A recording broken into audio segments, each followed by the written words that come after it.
And of course, to talk Reds, we bring in our master of all things, Richard Skinner, here to talk, break things down of middle of the road series with the Braves. They had highlights, they had lowlights. It's kind of the year, man. I mean, it feels like the 500 number is a complete magnet. You can be a little bit below it, pulls you back. A little bit above it, pulls you back. This felt like a series going in after they won that game on Tuesday against the Twins of, all right, got a good chance here. Their pitching staff's beat up. Get things going, take this series, win 3 or 4. You had a great chance to do it today with Tyler Mahle on the mound. Then the offense falls short. You've had games where the bullpen has fallen short. You've had games where they don't hit. And today was one of those games. So, yeah, I think that's why this team is what it is, a 500 team that I just don't know if it can get out of its own way, especially with the health issues they got. You're not going to win any games when you're getting 2 hits. Yeah, no doubt. And again, that goes back to the inconsistency of this team. There's a time where the lineup doesn't go work. It isn't lately. The starting pitching has been really good lately. And Mahle today was pretty good. He gave up a couple of those solo homers, the one back-to-back hits. At times the relief pitching isn't good, and that's why you're a 500 club. Mahle goes 6 innings with 6 hits and those 4 earned runs. He gave them all they had, and David Bell, despite the loss, pretty pleased with this starting pitcher. He gave us everything he had. He's been so good.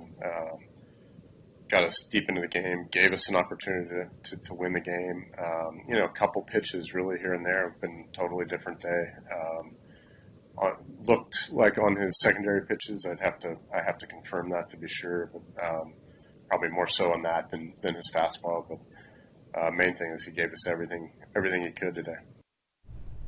And you can't fault the starting pitching, like you said. It's been good this whole series. Even the bullpen wasn't terrible either. But that Reds lineup, which has been so good, statistically one of the best at scoring runs in Major League Baseball, completely inconsistent. Yeah, I mean, really, though, it's been carried by 2.5 guys, and the half guy would be Tyler Naquin. The 2 guys, obviously, are the 2 all-star potential guys, and Jesse Winker and Nick Castellanos. Suarez hasn't hit. Votto is now the age has caught up to him. He's just a very average player. You look around at the rest, and it's a bunch of piecemeal guys. It's the Scott Heinemans of the world. It's still Kyle Farmer playing shortstop on a fairly regular basis. You just don't have enough in the lineup. Tyler Stevenson and Tucker Barnhart have been pretty good behind the plate. But really, you just don't have enough guys in that lineup. I say that, and they're 3rd in the National League in runs scored, but some of it feels like they pile on a lot. It's not a consistent run-scoring team. They don't manufacture anything. Nobody does anymore, but they certainly don't. So you feast on the long ball. Jesse Winker's not in the lineup today. He got a pinch hit at bat late because of the contusion of the hip. You just don't have enough at times in this lineup either, and that's where we are at this team, and it's why it's a 500 club. Where is the help that you can bring in to be able to manufacture more runs, get more base runners, and get outside of those 2 guys? Yeah, I'll be honest. I mean, maybe on the disabled list, maybe it is Nick Senzel, but it's now we're talking maybe another month plus before he gets back. Mike Moustakas, it wasn't very encouraging what we heard from David Bell on Friday for him. Those are a couple of guys.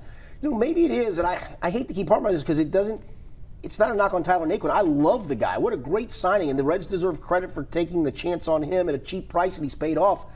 Maybe it's Shogo getting a chance to play. Maybe it's him and Aquino being a platoon in the outfield, and maybe you deal Naquin to get an arm for the bullpen or 2. Maybe that's the possibility. But yeah, it's a very inconsistent group, and that's the part that why you sit here and you feel like they're going to make a run, and they just can't quite do it. I'm glad you brought up Shogo Akiyama because last year when they spent all the money, brought in all the big names, Shogo was a big one. They said, this guy can hit. He's got to be a great leadoff. Top of the lineup guy. Top of the lineup guy. He's never in the lineup. Right, and not only that, he's never at the top of the lineup. It's been weird. It feels like that was kind of a Dick Williams thing, that now that Dick Williams is no longer part of the organization of, all right, we didn't spend a lot on this guy, 3 years, $9 million. You're a 4th or 5th outfielder. Maybe that is what he is. I just know for the last month or so of last year, he was a 400-plus on-base percentage guy. You don't got a lot of those guys on your roster. Yeah, Jesse Winker is, Nick Castellanos, but those guys should be middle of the lineup guys. And for the most part this year, they've been hitting 2nd or 3rd. They should probably be hitting 3rd and 4th if you could get some guys in front of those 2 guys. And so I'd like to see a little bit more of him. I know it comes at the expense of Naquin, but for me, I think I'm selling high on Tyler Naquin now and trying to get an arm or 2 because they still need a lot of help in that bullpen. As they sit right now, right around 500, haven't been able to break either way, really. The trade deadline coming up. As they sit today, buyers, sellers, or stay put? No, I think they're buyers for sure. I mean, the next few days could change that because you got San Diego coming in, but you do have a homestand coming up here. We got Philly tomorrow for the 1 game. I still think they're going to be treading this water. It's going to be so frustrating. We're going to watch them go 2 games under, 2 games up, back to 500, a game under, 2 games up, 2 games. And unless you make some fundamental changes, and yes, I know there are some guys hurt, and that's a factor right now. you're going to have to add some pieces because the pieces as is are just not good enough to get you above 500. The injured list seems to be growing by the day. More and more keep coming on it. Guys we thought we were going to get back, Mike Moustakas, obviously not going to happen. Nick Senzel going to be out longer. How much more can this team take? It's a miracle they're treading water as they are with all the injuries. It really is. With all the bullpen issues from guys you expected to pitch well, Amir Garrett especially, Lucas Sims, to all the injuries you're talking about. I mean, you're missing a middle-of-the-lineup guy in Moustakas. You're missing a guy, if he plays to the potential they expect, and Nick Senzel, that could be one of those top-of-the-lineup guys. So you're missing a couple of key pieces in the lineup. You're missing Sonny Gray in your rotation, although he's trending towards coming back after rehabbing in Louisville. And you're missing some bullpen arms. Michael Lorenzen, now TJ Antone, Lucas Sims. It is, I will say that's the one thing, it is kind of, I guess, optimistically looking at how is this team 500 with all these guys who could still potentially come back in the last 2 months. That's where I think, to me, if you're still treading that water and you hang around that 4, 5, 6 games out, you better be a buyer, at least for a bullpen arm or two, come that trade deadline. Very interesting week coming up for the Reds as we take a look ahead at the pitching matchups. They got the makeup game against the Phillies. That'll be Wade Miley against Spencer Howard. That's on Monday. Then the Padres, who just absolutely waxed the Reds out in San Diego, come into town. Maybe the turntables have turned because they're coming east. Right, maybe. But then, and this is no knock, look at the matchups. You got Blake Snell, Cy Young winner, Poor Joe Tony Musgrove, Santillan. and you got Santillan and Vladimir Gutierrez. And I like Vladimir Gutierrez, but that'll tell you where the Reds are at right now from an injury standpoint. And then good old TBD against Luis Castillo. Nothing more terrifying than facing TBD. Well, they kind of faced TBD today, right? I mean, a guy who's you don't know a whole lot about. And I think that's where they are. So I like the way Castillo's throwing the ball. Wade Miley's been really good. You steal one of those middle 2 games, that's a nice start to the week of 3-1. Yeah, and those rookies, too, Santillan and Gutierrez, both pitching for their lives right now on the Major League roster. I think they've been pretty solid so far, and this past week especially, they give them all that they have. I'll be honest with you. When Sonny Gray comes off the DL and Jeff Hoffman eventually, I'm not putting Jeff Hoffman in for Vladimir Gutierrez. Sonny Gray is obviously going to come in for Santillan, and that makes all the sense in the world. Vladimir Gutierrez, to me, has pitched his way at least into the 5th spot of this rotation until he pitches his way out of it. Jeff Hoffman is not an upgrade. He's an upgrade over Jeff Hoffman. So I think you've at least maybe found another starter that can give you some consistent stuff, and Vlad Gutierrez has done that. Do you think Santillan has pitched his way at least staying on the roster because they need more arms? Bullpen arms is kind of a long middle reliever. And that's always a great question because, remember TJ Antone was a starter and they kind of put him in the bullpen by default. Amir Garrett was at one point a starter, and you finally say, all right, that's the bullpen guy. It's a good one about Santillan. Do you look at him long-term as a 6th starter that, hey, we'll put him back in Louisville. If something happens, we'll bring him back up? Or do you say, no, this guy's getting big league outs, and we don't have enough guys in that bullpen to get big league outs? I think that's an interesting decision they'll make and have to make. Let's talk more about that bullpen because it's given just about every Reds fan an ulcer at some point over the last 2 years. But they're pitching better right now, shockingly, because your 2 best relievers in Sims and Antone both going out recently. Is it a step forward for this bullpen, or is it just... Yeah, there's a part of us to go, it's a little lucky stretch. Now, I will say Amir Garrett's starting to pitch a little bit better, and that's... He can't be any worse. And the past results of him have been he's good. It's not like you're asking a 38-year-old guy who's coming off of a good year or two to go, hey, give me one more good year. No, this guy's in the prime of his career. There's no way anybody in their right mind could have predicted the drop-off.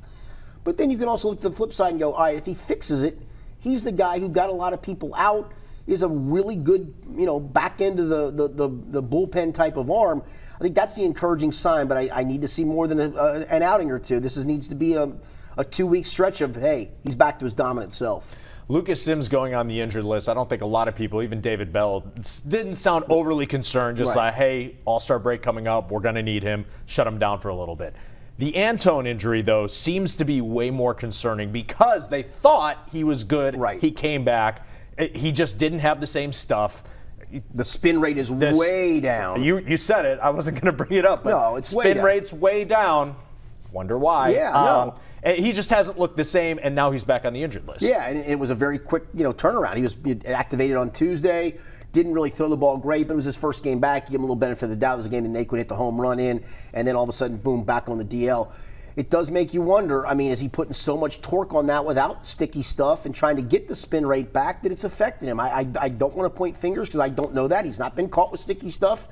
Well, he hasn't pitched long enough since they've started to search sticky stuff. But it does make you wonder, and hopefully when he comes back, he's got so much movement on that slider. It does, I hate to say it makes you wonder.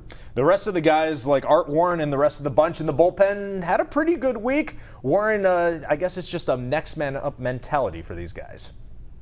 Yeah, I think it's definitely important for guys to kind of try to fill their shoes. It's some big shoes to fill. I mean, you're talking about TJ and Lucas, but it's going to take, every one of us to get to where we want to be at the end of the year. So why not start now and, kind of get some momentum right before the All-Star break, so when we get back, we're ready to roll. We've said it time and time again, this team it's just treading water at 500.